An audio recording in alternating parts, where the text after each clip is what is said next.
Assalamualaikum dan selamat sejahtera diucapkan kepada semua hadirin. Saya Haryani binti Muhammad, pendidik yang sangat aktif dalam Persatuan Pandu Putih Malaysia sebagai seorang pesuruhjaya Pandu Putih Remaja Kebangsaan dan juga jurulatih bertauliah PPPM.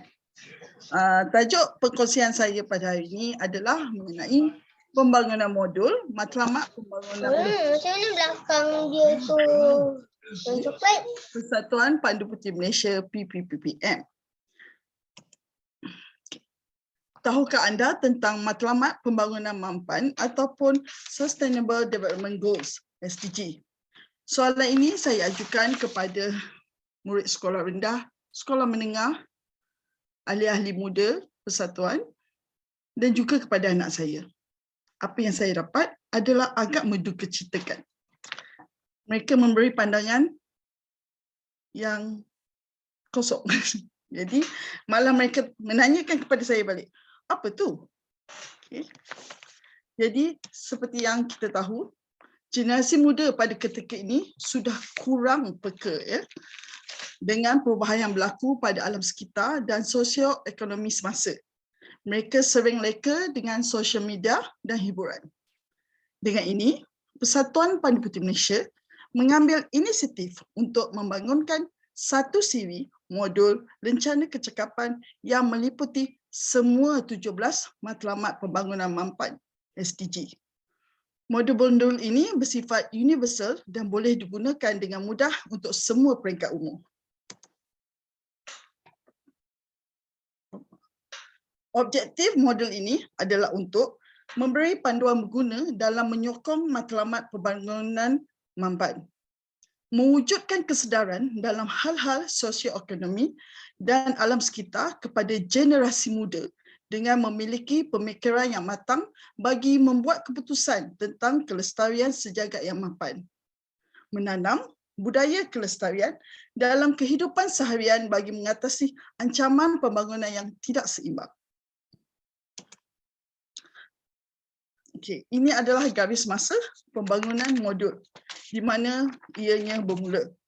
Inisiatif ini bermula secara serius selepas Ketua Pesuruhjaya Persatuan Pandu Putih Malaysia, Datuk Jaya Dewi Subramaniam bersama-sama dengan seorang pemimpin muda, Cik Nurul Akilah, terlibat di acara SDG Champion Workshop Anjuran WAGS, World Association Girl Guides and Girl Scouts di Pusat Dunia Our Challenge Switzerland pada tahun 2019.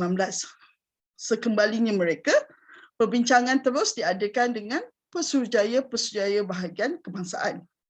Rentetan itu, beberapa bengkel SDG telah dijalankan. Dimulakan dengan bengkel SDG Jawatankuasa Pesuruhjaya Bahagian Pandu Putih Remaja pada tahun 2019 dan pada 2020, bengkel SDG Jawatankuasa Pesuruhjaya Bahagian Pandu Putih Tunas dan Pandu Putih Ranger telah dijalankan. Okey, sepanjang 2020 kami telah merancang, merangka, menyemak dan membina set soalan dan aktiviti di dalam setiap modul. Selepas itu berlakulah penyemakan draft, pengumpulan semua modul-modul dan dimurnikan pada tahun 2021. Modul-modul itu pada pertengahan tahun, modul-modul itu telah dikeluarkan melalui Ibu Pejabat Pandu Putih Malaysia. Mengikut tahap ya, mengikut giliran masing-masing. Okay. Ini adalah jurnal progresif. Pada tahun 2021, jurnal progresif telah dikeluarkan bersesuaian dengan program pendidikan baharu kami. Okay, seperti anda lihat, ada jurnal progresif Pandu Putih Tunas, Pandu Putih Remaja Ranger, Clover, Pemimpin. Okay. Ada juga lagi dua untuk jurulatih dan Traffic Guard. Jurnal-jurnal ini telah dikemaskinikan mengikut program yang baru sebab menggantikan buku kemajuan yang lama. Apa spesialnya dengan buku-buku ni? Ini. Apa yang istimewanya dengan program pendidikan baru ialah ianya terkandung prinsip asas Pandu Puteri dan 5 elemen. Okey, iaitu budaya dan kreativiti, cabaran dan kecergasan, hubungan keluarga dan masyarakat, sains dan teknologi. Dan last sekali adalah ejen perubahan.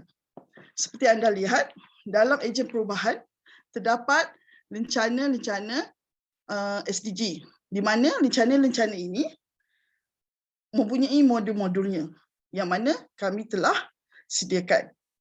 Di sini seperti anda lihat adalah contoh daripada jurnal progresif Pandu Puteri Remaja dan Pandu Puteri Ranger.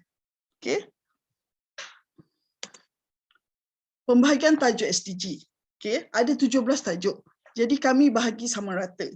Untuk Pandu Puteri Tunas, seperti yang diketahui ataupun ada yang belum ketahui, Pandu Puteri Tunas terdiri daripada ahli yang berumur 9 hingga 12 tahun. Okey, mereka akan melakukan SDG 2, 7, 13, 14 dan 15. Pandu Puteri Remaja, pelajar tingkatan 1 hingga tingkatan 3, 13 hingga 15 tahun, akan melaksanakan SDG 3, 6, 10, 11, 12 dan 16. Pandu Puteri Ranger yang berumur dari 16 hingga 17 tahun akan melakukan SDG 1, 4, 5, 8, 9, 17. Okay. Namun begitu, untuk Pandu Puteri Klip-Klip yang berumur daripada umur 5 tahun hingga 8 tahun, mereka boleh melakukan SDG yang dilakukan oleh Pandu Puteri Tunas. Begitu juga Pandu Puteri Clover yang berumur 18 tahun hingga 30 tahun. Mereka boleh melakukan SDG Pandu Puteri Ranger. Ini semua terdapat dalam jurnal progresif mereka. Okay?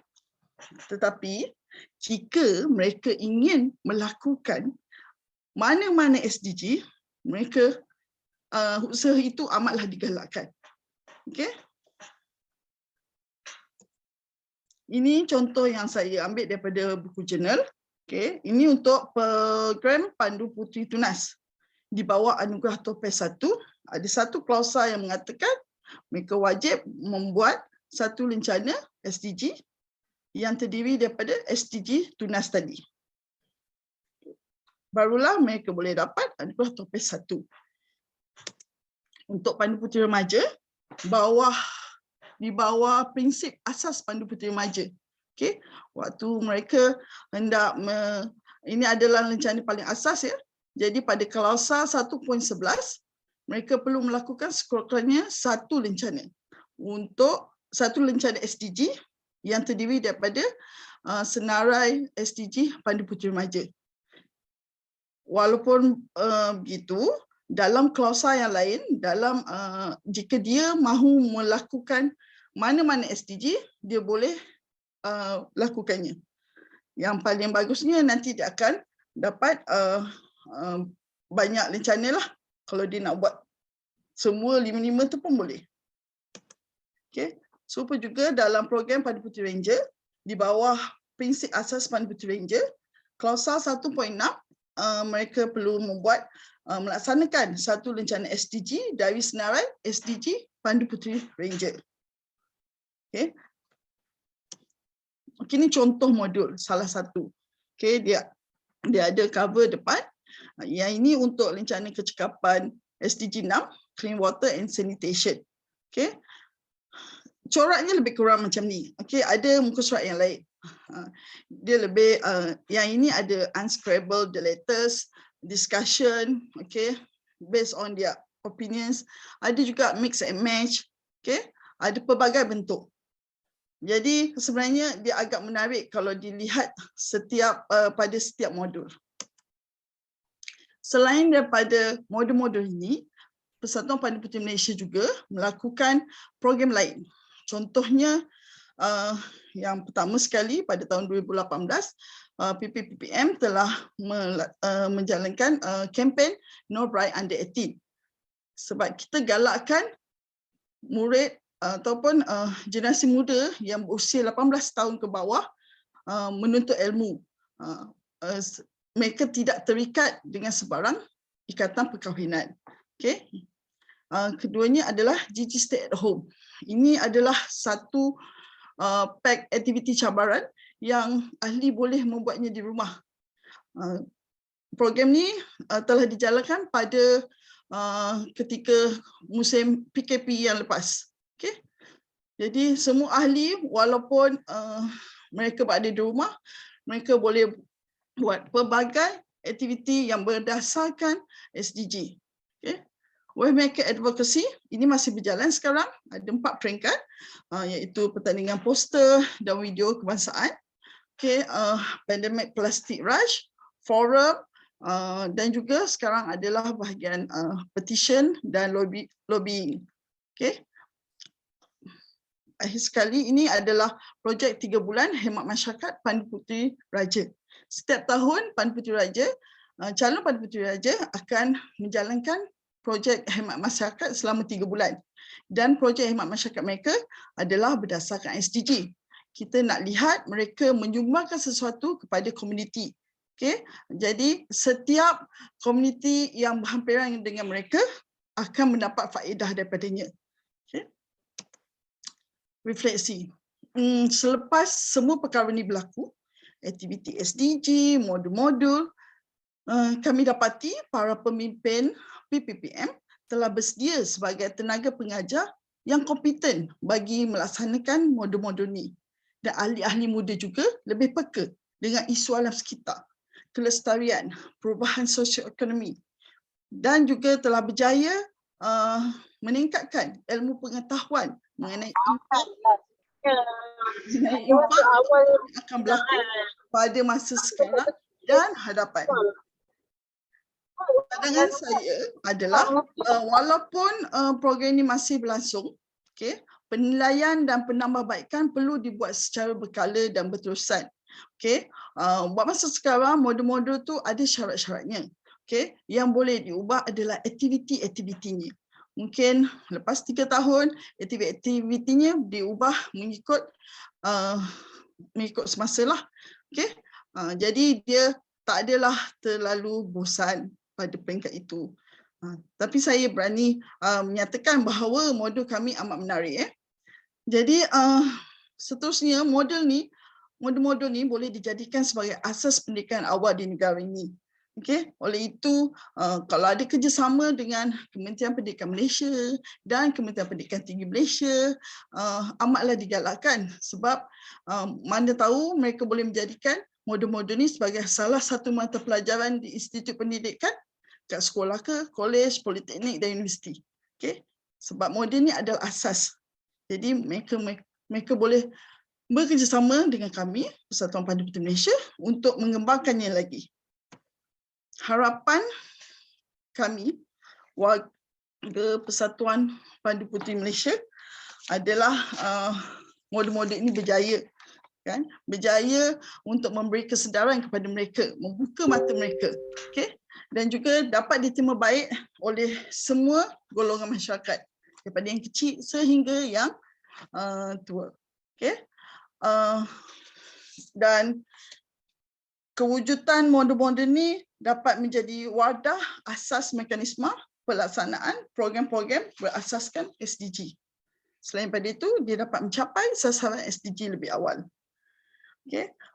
Justru objektif untuk menjadikan generasi muda sebagai ejen perubahan akan menjadi realiti dan bukan angan-angan mak jenin sahaja. Okay. Kesimpulan yang saya putuskan di sini adalah kewujudan modul-modul ini dapat menyemarakkan lagi kelangsungan program SDG di Malaysia bagi memastikan objektif tercapai lebih awal. Golongan muda perlu menjadi ejen perubahan yang berilmu, kompeten dan agresif bagi memacu kesedaran SDG di Malaysia. Seperti pepatah Melayu ada mengatakan, meletup buluh biarlah dari rebungnya, mendidik anak biarlah sejak mereka kecil lagi. Sekian, terima kasih dari saya.